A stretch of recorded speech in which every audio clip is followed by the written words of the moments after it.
Where does Mrs. Brown say she works? She says she is not just a cleaner. She also has a market stall where she sells fruit and vegetables. How does Mrs. Brown describe herself when talking about her work? She jokingly calls herself a businesswoman. What does Mrs. Brown say about customers who touch the fruit? She doesn't like when customers poke and squeeze the fruit for no reason.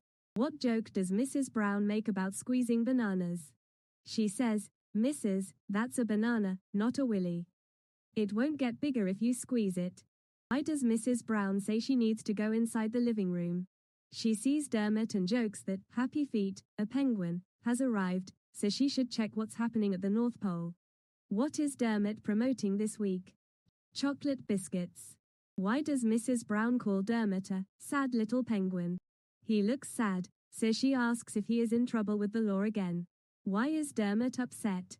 He and Maria have broken up.